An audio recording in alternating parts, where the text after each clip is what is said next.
ओम नमः शिवाय दोस्तों, स्वागत है आपका हमारे चैनल भक्ति भरा ज्ञान में, जिसमें आज हम आपके लिए लाए हैं सावन के शुक्रवार की व्रत कथा। यह दिन संतोषी माता का होता है। पौराणिक मान्यता के अनुसार एक बुढ़िया थी जिसके 7 बेटे थे। सातों भाइयों में से एक बहुत ही निकम्मा था, बाकी बहुत ही काबिल और मेहनती थे। इसलिए बुढ़िया हमेशा निकम्मे बेटों को बाकी 6 भाइयों का जूठा खिलाती थी। एक दिन उस निकम्मे बेटे की पत्नी ने कहा, तुम्हारी माँ तुम्हारे साथ बहुत भेदभाव करती है, पर उसे यकीन नहीं हुआ।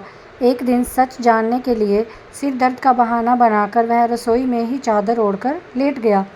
माता हमेशा की तरह जब 6 भाइयों को खाना खिला चुकी तो 7वें के लिए सबकी जूठन से खाना परोस 7वें बेटे को उठाने लगी। माँ के इस कार्य को देखकर उसने भोजन नहीं किया और वह घर छोड़कर परदेश चला गया। जब वो जाने को तैयार हुआ तो पत्नी का ख्याल आया, जो पशुओं के बाड़े में गोबर के उपले बना रही थी। उसने अपने जाने के बारे में बताते हुए कहा, हम जावें परदेस, आवेंगे कुछ काल, तुम रहियो संतोष से धर्म आपनो पाल। वही पत्नी ने भी इसी लहजे में जवाब देते हुए कहा कि जाओ पिया आनंद से, हमारी सोच हटाए, राम भरोसे हम रहें, ईश्वर तुम्हें सहाय। 2 निशानी आपने देख, धरु से धीर, सुधी मति हमारी बिसारियो, रखियो मन गंभीर।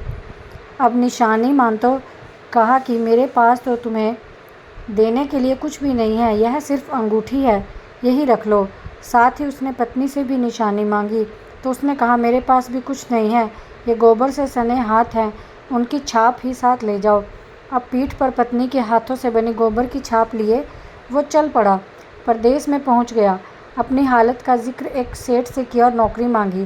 सेठ ने भी रख लिया। बात पैसों की हुई तो सेठ ने कहा, जैसा काम वैसा दाम। अब वक्त आदमी को होशियार बना देता है। धीरे धीरे वो काम काज में माहिर हो गया। सेठ के बाकी नौकर चाकर भी उसकी होशियारी के मुरीद होने लगे। साथ ही साथ उससे कई लोग जलने भी लगे। सेठ ने भी भांप लिया था कि ये बंदा काम का है। धीरे धीरे सेठ ने उसे अपना बही खाता संभालने का जिम्मा दे दिया और उसकी ईमानदारी से खुश होकर एक समय बाद सेठ ने उसे मुनाफे का हिस्सेदार बना दिया। उधर उसकी पत्नी की बहुत दुर्दशा हो रखी थी। उसकी सास जेठानियों ने उसका जीना हराम कर रखा था। एक तो घर का सारा काम उससे करवाती, ऊपर से खाने को भी घास फूस की रोटी मिल जाती तो गनीमत होती। एक दिन वो पास के वन से लकड़ियाँ लेने गई तो उसने देखा कि कुछ महिलाएं वहाँ कथा कह रही हैं। जब उसने महिलाओं से पूछा कि यह व्रत किसका है तो उन्होंने बताया कि संतोषी माता के व्रत की कथा कह रही हैं।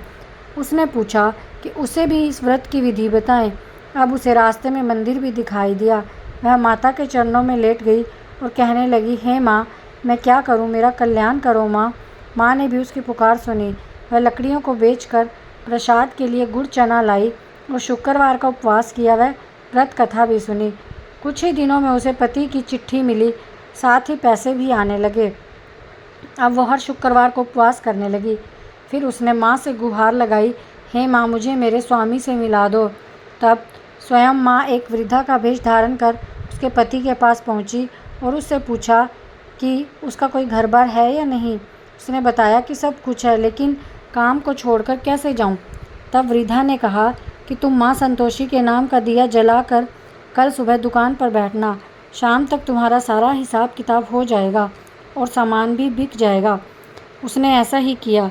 माता के वरदान से वह शाम के समय कपड़े गहने खरीद कर अपने गांव चल दिया। उधर उसकी पत्नी नित्य की तरह माता के मंदिर में माता से बातें कर रही थी। हे माँ, मेरे स्वामी कब आएंगे? तो उसने कहा, बेटी, तुम्हारे पास जो लकड़ियाँ हैं इसकी 3 गठड़ियाँ बना ले। एक को नदी किनारे छोड़ दे, एक को यहाँ मंदिर में और एक को अपने घर जाकर पटक कर कहना कि लो लकड़ियाँ, 2 भूसे की रोटी। माता के कहने पर उसने भी वैसा ही किया। उधर से जब उसका पति लौट रहा था तो नदी पार करते हुए ही सूखी लकड़ियाँ दिखाई दी। सफ़र से थकान हो गई थी और भूख भी लग गई थी। उसने आग जलाई और भोजन का प्रबंध किया और अपने घर की ओर रवाना हुआ। जब वह घर पहुंचा तो उसने सुना कि उसकी पत्नी ने लकड़ियों का गट्ठर आंगन में पटक कर कहा कि लो सासू जी लकड़ियों का गट्ठर लो और भूसे की रोटी दो। पति ने स्वर सुना तो वह बाहर आया। अपनी पत्नी की हालत देखकर उसे बहुत दुख हुआ। अपनी माँ से पूछा, इसकी ऐसी हालत क्यों है? तो माँ ने कहा, काम धाम कुछ करती नहीं, गांव भर में भटकती रहती है। वह अपने साथ हुए अन्याय को भी भूला नहीं था। उसने दूसरे घर की चाबी मांगी और अलग रहने लगा। अब तो माँ संतोषी की कृपा से उनके दिन फिर गए। फिर वह शुक्रवार भी आया। उसने माता का उद्यापन करना था। पूरी तैयारी कर ली। उसने अपनी जेठानी के बच्चों को बुलाया, लेकिन जेठानी ने अपने बच्चों को पूरी तरह सिखा कर भेजा कि भोजन के समय खटाई मांगना। अब बच्चे भोजन के बाद खट्टी चीज़ के लिए जिद करने लगे। उन्हें मना करते हुए माता का प्रसाद और पैसे बच्चों को दिए। उन्हीं पैसों से बच्चों ने खट्टी चीज़ खरीद ली और उसे खा लिया। इस प्रकार व्रत का उद्यापन पूरा नहीं हुआ और माँ संतोषी उनसे रूठ गई। बहू के पति को राजा के सैनिक पकड़ कर ले गए। जेठ जेठानी फिर से ताने मारने लगे। लोगों को लूट लूट कर धन इकट्ठा कर लिया। अब जेल में सड़ेगा तो पता चलेगा। बहू से यह सब सहन नहीं हुआ और माँ के चरणों में पहुँचकर कहने लगी, माँ, मुझे और मेरे पति को किस बात की सज़ा दे रही हो? माता कहने लगी, बेटी, तूने उद्यापन पूरा नहीं किया, इस वजह से तुम्हें यह सब सहना पड़ा है। अब दोबारा उद्यापन करो, इस बार कोई गलती मत करना। बहू का पति वापस लौट आया और अगले शुक्रवार को विधि पूर्वक फिर से उद्यापन किया गया। इस बार कोई भी भूल नहीं की और ब्राह्मण के लड़के को बुलाकर व्रत का उद्यापन किया। इस बार पैसों की जगह फल दिए और उसका उद्यापन पूरा हुआ। माँ संतोषी की कृपा से जल्द ही उसने एक सुंदर से पुत्र को जन्म दिया और बहू को देखकर पूरे परिवार ने संतोषी माता का विधिवत पूजन करना शुरू कर दिया और उनका परिवार सुख से जीवन बिताने लगा। जय संतोषी माता। दोस्तों, आप मेरे इस चैनल को सब्सक्राइब कीजिए, ज़्यादा से ज़्यादा लोगों तक शेयर करके पहुंचाइए और उनसे भी सब्सक्राइब करने को कहिए। धन्यवाद।